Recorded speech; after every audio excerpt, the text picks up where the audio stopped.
Hello soulmates, welcome back to my channel. In this tutorial I'll show you how I make this boo. Okay, the first thing I did was to mark out 13.5 downwards for my armhole. At that point of 13.5, I took my bust measurement. Then I went down by 17 for the waist measurement. That's the bust measurement. And of course, you know it's going to be big. It's not going to be fitted dress.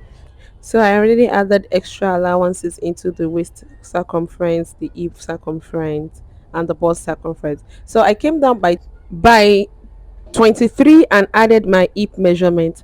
The same thing I used down is the hip measurement. Then I joined it with the straight line. That is what I have here. I already have it cut out. Now the neckline. For the neck, because I said the person is a chubby person, I use 4 by 2.5 for the neck. That is 4 to the width, then the length is 2.5. Then I curved it out. So I'll be cutting that out for the two, both the front and the back. And for the front, I just curved it like what I'm doing right now. I just gave it a shaping like that, blended it into the dress. So I'll be cutting that out now. I'm cutting open the front now. I'm cutting open the front so I can have my extra material put into it. So the first neckline is going to connect both the front and the back. Then from there, I will cut out the second part. You have to do this carefully, not to cut the front at the back. This is only applicable to the front and not the back inclusive. All right. So when I was done with that, I set it aside. Then I cut the material that's going to be at the center front. I'm using a shiny face. You can use what's it called, the ashoke. Yes, you can use the ashoke for this, but I'm using the shiny face because it's going to give me what I want. So I'm folding the shiny face in a smaller unit. Now I folded it, then I'll be marking out 6. I want my end result to be 2.5.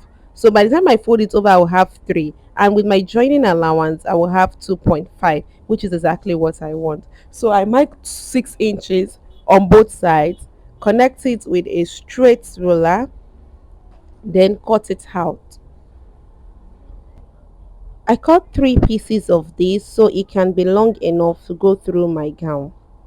When I was done, I joined the 3 pieces together, folded it into 2, and pressed. I pressed the joining at first, folded it into 2, and I gave it a good press. That is what I have here. The next thing I'll do is to attach it to the front of my fabric.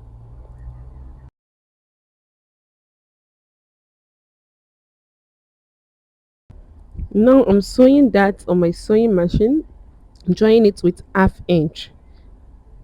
When I was done sewing, I weaved it and gave it a very good press. On the neckline, I make sure the shoulder points were meeting, then I measured out 9. This totally depend on you. You can go lower, you can go higher, but the 9 inches work just fine for me.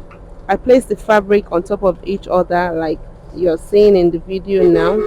Then I will sew it all down to the point I want to open up my slit. I'm putting it together now, just sewing it. You can see the way I'm doing it, putting it together. So after which I placed my pocket. I marked out 20 inches from the shoulder and placed the pocket. I used the pocket space of 8.5 by 10 inches. Then all I just need to do is to sew it down round. When you're done with the pocket, you just need to sew the sides together, and voila, you're done. This is how to make it. If you enjoyed this video, please give me a like, share, and subscribe to my channel. Thank you.